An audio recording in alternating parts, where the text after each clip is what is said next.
Hello, everyone. I'm Bailey Martin, Battalion Chief with Richmond Fire. Welcome to the Richmond Fire Dialogues. We now have a name for our podcast, so we're happy to use that this time. Today, I'm joined with Firefighter Pete Walsh, and we're just going to be, as we have been, just kind of talking. This really has just started as a way for us to sit down, talk with some of our employees.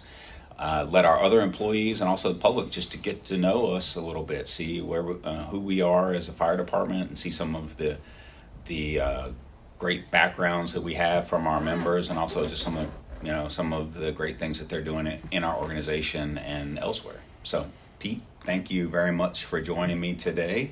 Appreciate you having me, Chief. No problem. So we'll just kind of get started. Pete, just tell us a little bit about yourself. Well, first of all, just your assignment, how long you've been in, that kind of stuff. Yeah, great. I'm at Fire Station 11, which is in Churchill North. I've been there 2 years now.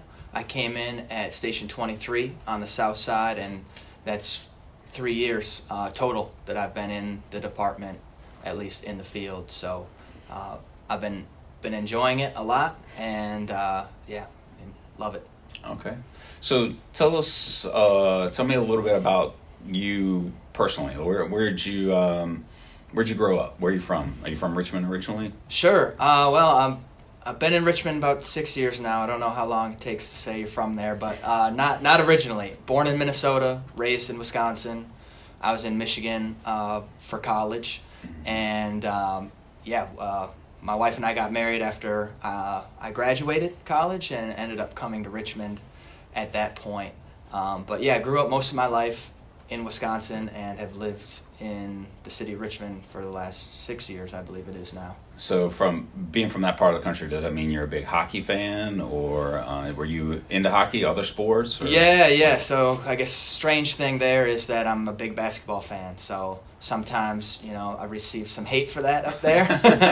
But I did respect hockey, and we had a lake, which up there the lakes freeze, and I'd be able to get on the ice every once in a while. And I love taking my basketball team out there because guys that were quicker than me on the court weren't as quick on the ice as I was. So it was a little confidence booster. So did you play any other sports though? Are you into any other sports? Yeah, I enjoy sports. I played basketball throughout high school. I would love to have done that in college, but my strengths were actually in running. So I went to college to run. I did cross country and track, indoor and outdoor. So that means I was running all the time. All year. Distance, constantly. Yeah, I know you know a little bit about that too. So, but yeah. What were your best events in track?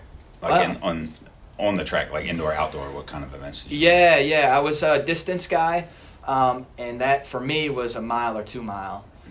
You started getting to 3 miles or more, and I wasn't as good as those guys who get closer and closer to kind of that marathon speed. I was more the long distance, but the shorter of the long. Shorter of the long distances. Yeah. Okay, cool. So, you mentioned you married your wife shortly after college. Did you guys meet in college, or did you meet in high school, or? Yeah, that's a funny story. So I met her working at the same grocery store as her. So she was a cashier and I was stock boy, and of course I just wandered up to help her pack groceries for customers, right? And ended up falling for her there, I guess. That was in high school, but that kind of fizzled out, and we were reunited one summer. I think I came into her work again, different work, both of us this time, but we ran into each other, and it started all over again and carried on from there. We've been married 9 years this August. Awesome. Yeah. Great. Do you have any kids? We do. I have a 3-year-old son, Miles, and a 1-year-old, just turned 1, daughter, Naomi. Okay. Awesome. Yeah.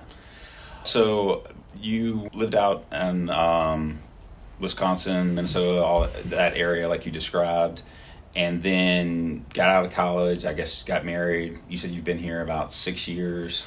But you've only been at the fire department for about 3 years. So what's your career path look like since college? What kind of jobs have you had? What kind of things? All over the place. Have you always wanted to be a firefighter? It's No, another good question. yeah. That's a good question too. No, didn't always want to be a firefighter. I wasn't sure what I wanted to do. Towards the end of high school, I knew I wanted to do some sort of ministry, actually. And I said, well, I'm only 18. I should probably do something to get some experience before I'm trying to offer spiritual advice to people. So I went to college. Thankfully, I had the running to kind of help me through that. What'd you major in? Religion and Christian Studies double major. Okay. And so at some point in there, I wanted to be involved in inner city ministry. And I was trying to think of still a job. I didn't want to just try to be in a paid position, some type of minister. I wanted to work and then, slowly get to know a city and kind of grow in that ministry, which is what I've tried to do here for sure. And that just kind of, I guess that, to answer your question about the fire service, it ended up being like an EMT thing first on the ambulance. I said, what's a job that I'm serving people and I'm in the city? And my dad is a paramedic, so that's how I ended up going that track first. So you worked for a Richmond ambulance for a while? I did. Yep. I worked for Richmond ambulance, I guess, for 4 years. I think an extra year part-time as well when I was over here. And that was great experience. Absolutely helped when I crossed over, since we do a lot of EMS here as well in the fire department. So what led to you crossing over to the fire department? You're in the city. You're running. Working for Richmond ambulance. Obviously, you're going to be interacting with Richmond Fire. Right. When did you have that click that said, "Hey, maybe I want to apply there"? Or was it a person, or was it an idea of your own? Or yeah.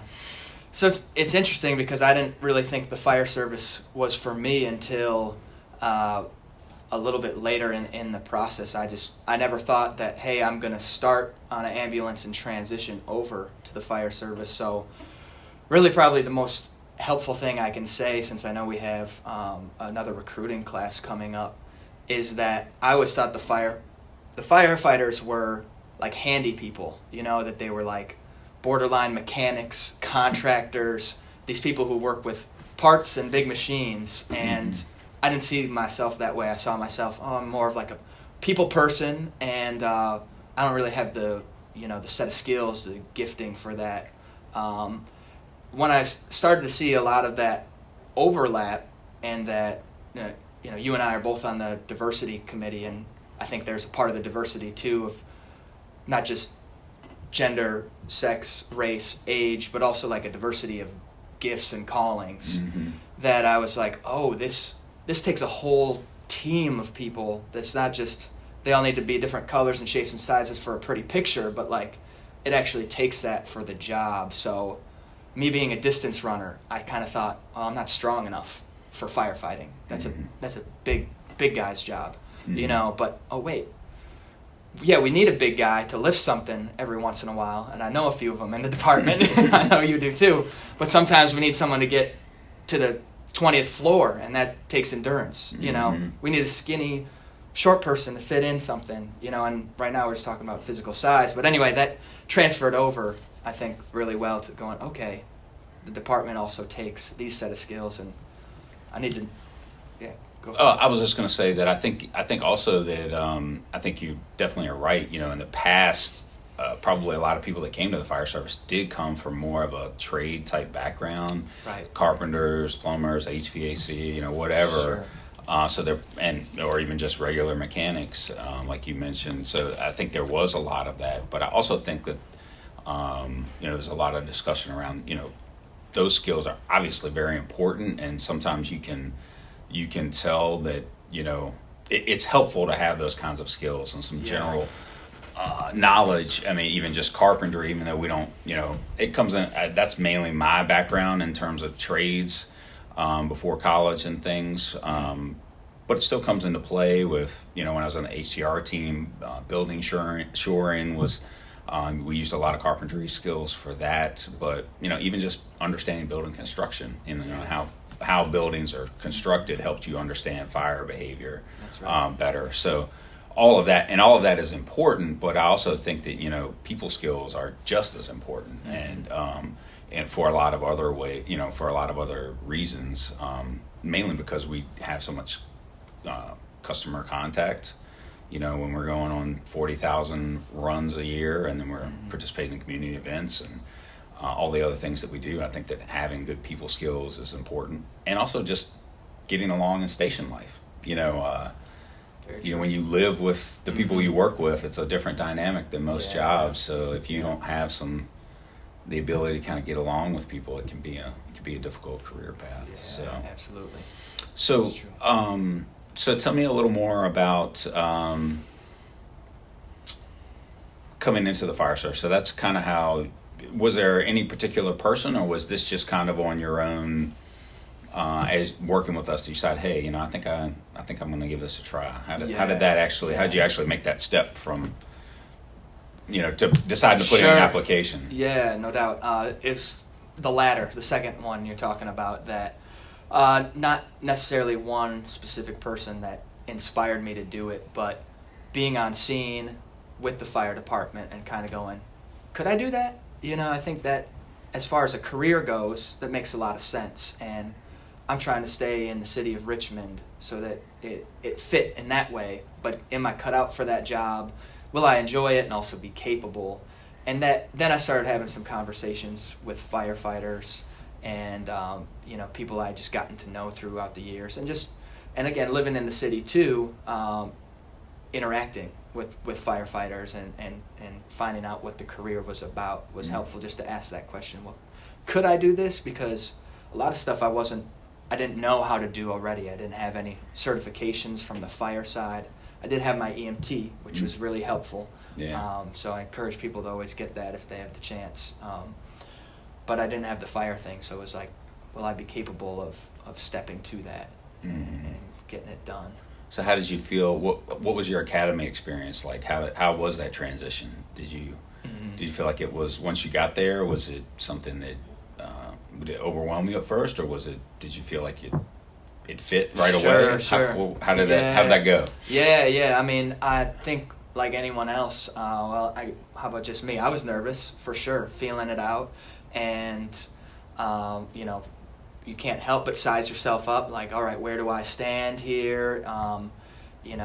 What am I going to need to be worried about the most? How can I help people, help my classmates, but also take care of my own business too and get it done? And so academy starts with EMT, and so there was some relief there that I didn't need to get the certifications from National Registry and pass those tests, but I still had to pass the classroom tests in the academy. And so that was really, the academy sometimes breaks down in two camps like that. You're doing the EMS heavy in the first half and then fire in the second half. And of course, I felt really good and didn't know really what to think about fire. But, Chief, we liked working out when I was down at Station 23. So I think that helped embracing embracing the struggle or the process was just a helpful mindset. I think that I want to work, I want to do something hard, because the greatest things in my life have all been hard things. So like to know, okay, I see what's going on here, so maybe the lieutenant who's in charge is like definitely getting under my skin, but he's supposed to, so I'm trying to be better. And so I think that was just a helpful mindset coming in to I think a firefighter told me that before I came in. Word for word, embrace the suck. Yeah, I mean, I know that, when I came in, I didn't have any EMT experience. So for me, there was a lot of stress around making sure I got that part. Yeah. And I definitely think that the EMT portion was harder for me. Sure. So those first few months was kind of like, I don't know if I did the right thing, kind of thing. How'd you stay motivated through that? It was more of just, I just hoped that I could, I studied a lot and, just worked at it, and it was especially because my class had, we definitely had some people that were new to the fire service, but there was it was only 13 people. It was probably about half and half that had previous experience and then half that didn't. and I was kind of like, wow, these guys are way ahead of me. But I just, like you said, just kept going, got through my EMT portion. But then I can just remember there was a day that we were doing some search drills on air in the landmark called the mosque at the time, in the basement. We were doing some stuff down there, and Sure.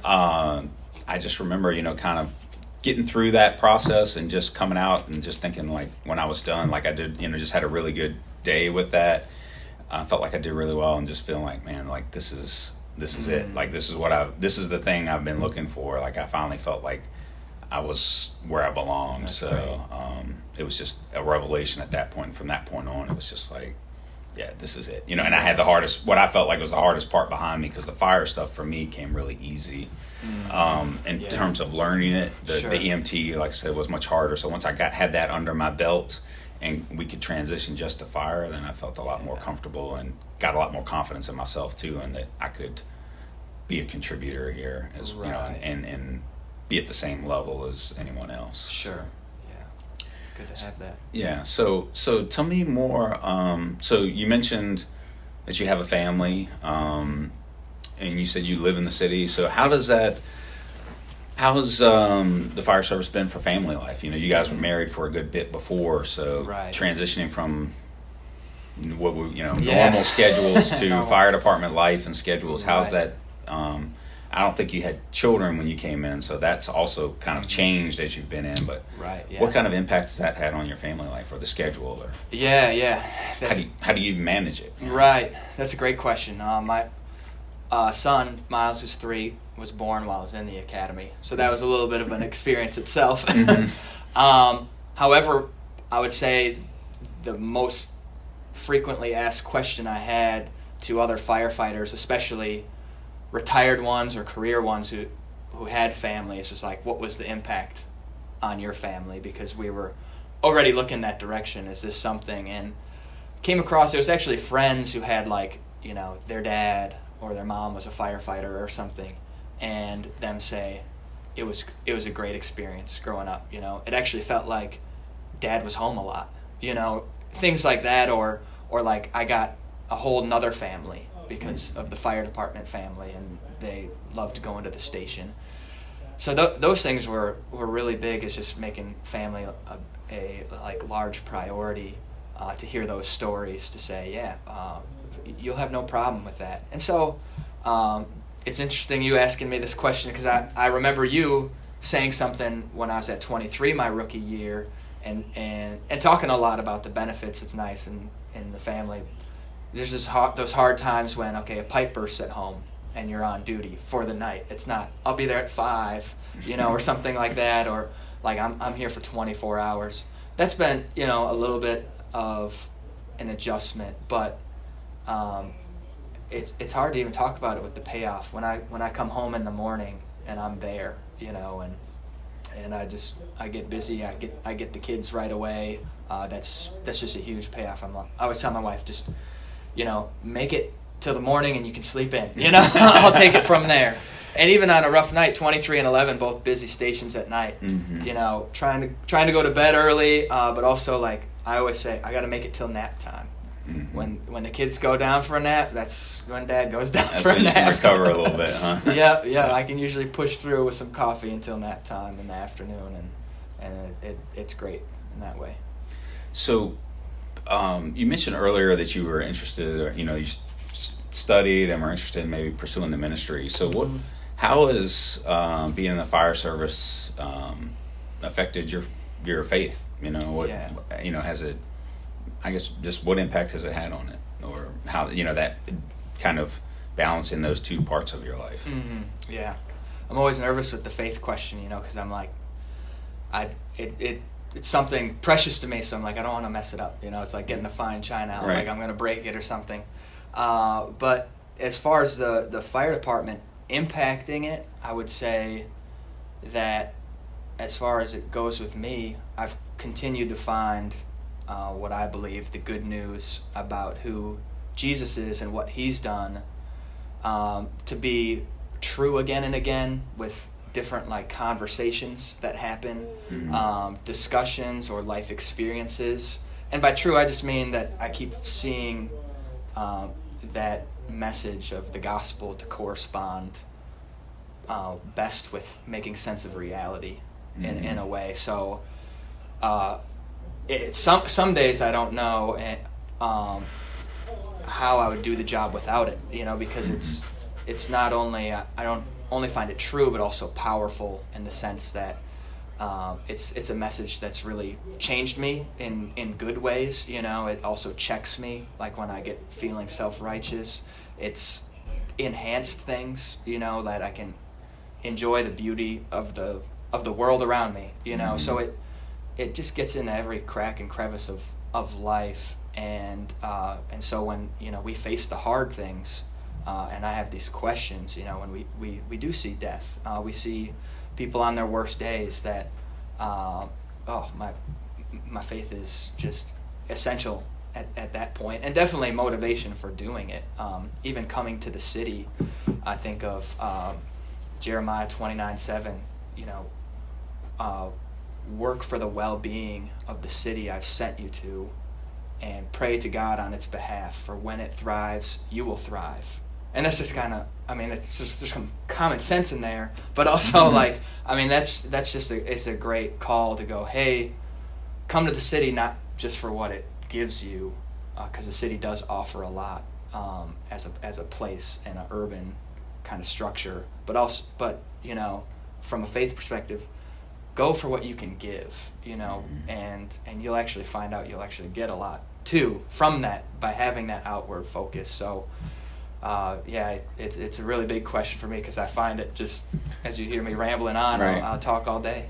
Well, I know you mentioned earlier too, one of the things that was important to you was kind of being involved in a inner city or community, and I know that you're very involved. Well, first of all, you're kind of unique in that you live in your fire district. Yeah. So like 3 blocks or something from the fire station. So what kind of can you talk about some of the things you've been involved in terms of I saw you posted a few weeks ago about a community group that you're involved with. Yeah. Can you talk a little bit about that and how that came about and what how you're involved with that? Yeah, absolutely. We do a small group in our house, and we've been doing that probably a month after we bought that house. We've been doing that ever since, and that is that's like our family. So my wife and I, just people from your community, like from your neighborhood or on your block. Yeah, so it's a little bit of everything. There's people from our church who they might live anywhere in the city. A lot of them end up, if there's a community group that meets in their neighborhood, that's the one they're trying to go to, because they want to be geographically at home. But yeah, that neighbors come out to that, and friends, and people who are in my church, and that's really been family for us, because we have, I guess my parents are down in Florida now, but my siblings are kind of scattered everywhere. My wife, her family's back in the Midwest too.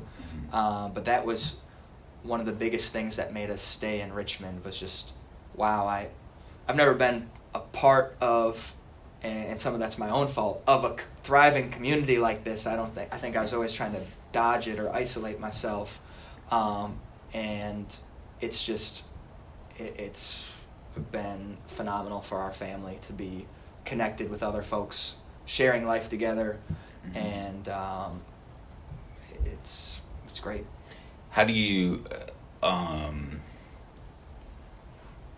think that your being a firefighter impacts your involvement with that group, or does it? Or I'm assuming there's people, all kinds of professions and things. For sure. But you kind of being a representative of the city, how does that work? Yeah, sometimes. Well, I guess in discussion, I try not to let it impact too much where I'm telling war stories or something like that, where it's just like, well, in the fire service, and but I think just finding things that relate, and hopefully it's an example as well that, I always wanted to pair it up. To me, living where I work is just like it's a very integrated picture of life where, all right, I want to help and meet these physical needs and be there in medical emergencies, whatever emergency we run, and also I want to be there in this spiritual sense, and it's not one without the other, because life is connected.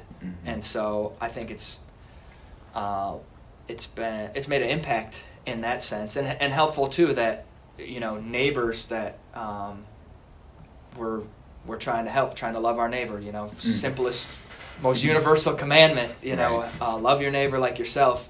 Those neighbors, it's not just like, hey, come over for our group that meets every Tuesday night, but also, hey, have you thought about joining the fire department? You know, like those are all in the same conversations, whether it's over dinner, sitting on the porch, or whatever. Do you think it helps from just from an education standpoint too, of them kind of understanding better what we do, or being more willing to call, or reach out for help if needed? Have you seen any kind of those effects from it?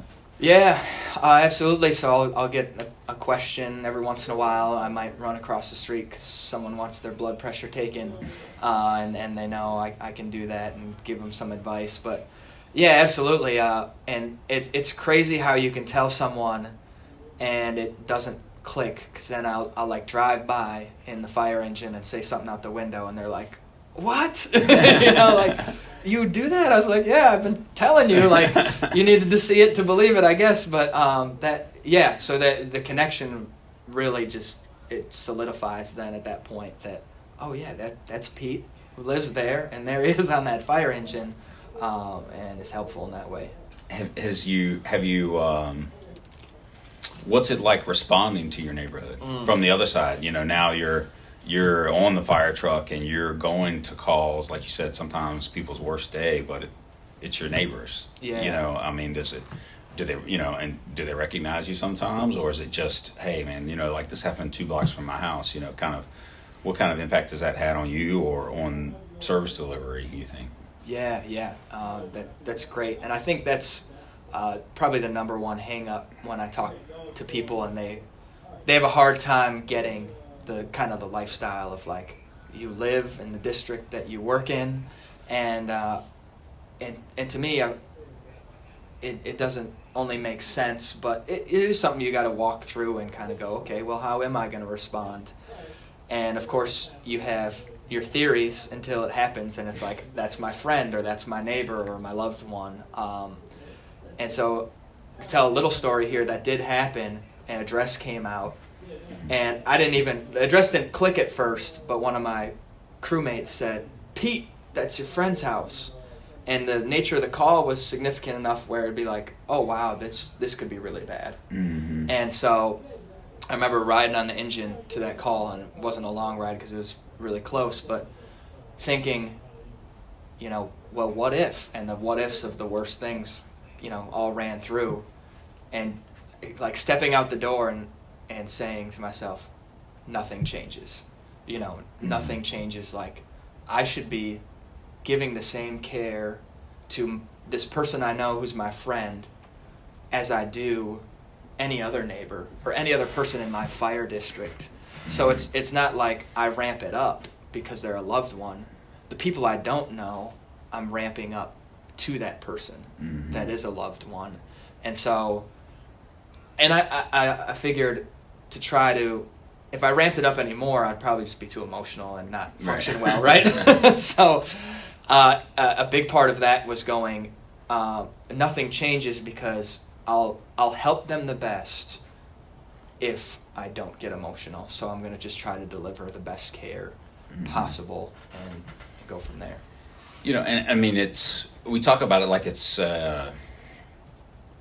know, a different topic, and in a lot of ways it is, just because in the city it is kind of rare. You know, in our city particularly, it's kind of rare. We don't have a lot of firefighters that live and work in their own districts. There are some, you know, but when you look at the 400, you know, people that we have, this, you know, it's pretty small percentage that live in the city and then also actually get to work in the district where they live. Right. But in a lot of rural settings, that's it. It's Yeah, it's a yeah. volunteer organization, Sure. and those. So everyone you go to is your neighbor, and all the firemen are people from your community. So I guess that it kind of sheds some light on the value of that, or some of the challenges with that. But it is unique to Richmond. So I'm glad that you've been able to share some of that.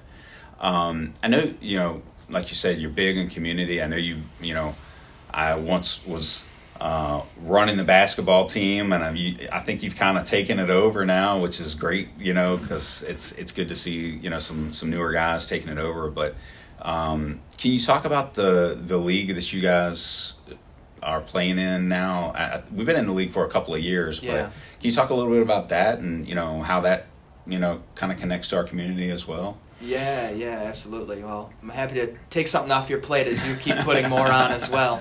And Chief knows how I eat at the fire station too. So speaking of putting stuff on the plate, the RVA League for Safer Streets, I believe, is the official name of the league.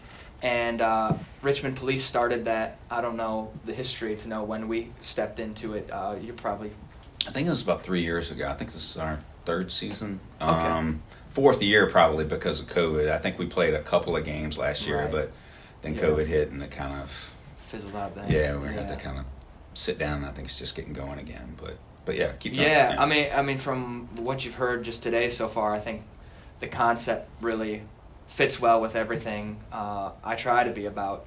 That it's trying to provide a positive outlet, and my two favorite hobbies are rap and basketball. So it's like, sweet, basketball, and there's an organization. It's a free league to get teams together from all the various communities in the city, and then also put a police team together and fire department team together and get them in the mix. So you're playing with, there's a police team, fire team, but then there's also teams made up of people from the community that you're playing and interacting with, right? Right, yeah, correct. So that's good. I try to see that, because I think the biggest thing is wife and two small children, and the work we already do, and then church involvement.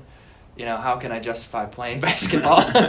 And so it's greater, having that greater purpose as a part of it really helps to be like, yeah, I want to get out there and play because I love to play for the game, just objectively, point blank, period. But also meet some guys, maybe answer some questions if they're trying to apply to the department. Last game I was there, handed out a few different cards, got a few different phone numbers, call me with questions. So that's just another one of those great things of just trying to find all right, what are my strengths, or what do I even like to do? Because I wouldn't say I'm the greatest basketball player, but I love it. And just tying it up with, okay, what's helpful and what serves the city, things like that. I also think, one of the other values to us is just the camaraderie. Absolutely. Anytime, we're already a team, obviously, but and that was really, kind of my focus for starting. One time we had 3 different teams, and before I came in, we had a pretty long history of athletic teams, and I always thought it was really helpful to mix people together. Because of our shift structure, you don't always get to know people, unless you're on the same shift, or even if you're on the same shift, if you aren't within a couple stations of that person, you may not really know them very well. So it gives you a chance to meet people you wouldn't normally get to meet, or interact with other firefighters you wouldn't normally get to interact with, but also bounce ideas off. It's a a mentorship, a camaraderie thing, and just another way to kind of build strength within the team. So I always felt that was, I'm very competitive, so I always like to win, of course. Yeah, definitely. Even when we didn't win or haven't won, it's always been good to just feel like people see us in the communities with that Richmond Fire on our jerseys, and us playing together, and just helps helps their view of us, but then also our view of ourselves, and giving us other avenues to relieve stress, build team camaraderie, and boost morale in a lot of ways. I've gotten it's a lot of work to manage a team and get people there, especially with our schedule, as I'm sure you're probably aware. But once we got there and were able to play, I just always got a lot out of just the experience of getting to know the guys better and just kind of be away from the fire department with them. So. Yeah, that's what's up. And you're kind of a sports extraordinaire. So, how many different teams have you put together? Well, I haven't ever. I played on the softball team. That usually someone else has managed that. But I did manage the basketball team, and then we had the a flag football team for about 5 or 6 years. That was a lot of fun, but because of the number of players, it's been really really tough to. It was tough to get enough people there to really play. So. Sure. And you were a mid-distance runner, Chief? All right. It's always the mid-distance runners who can play any sport. Distance runners, they got no business swinging a bat most of the time. And I mean, we've had some soccer has been something else that has emerged, but I just have never played a lot, so I haven't participated in that. And I know we've had some other guys and girls that have played, like dodgeball and kickball and some other stuff too. So, it just takes really that person that has that interest in that one sport and has enough time to say, hey, let's get together, collect the money, and do all the stuff you need to do to get in the league. So, but once you get people there, it's usually always a really good time. So for sure. Well, thanks a lot for sitting down and talking with me today. I really appreciate you sharing some of your thoughts and experiences, and certainly appreciate all the stuff you're doing for Richmond Fire and for our community. So you still got a lot of career left, so certainly look forward to working with you more in the future, and just thank you for taking time to share a little bit of yourself with us today. Yeah, absolutely. Thanks for having me on. Okay, great. Appreciate it. Thanks, Pete.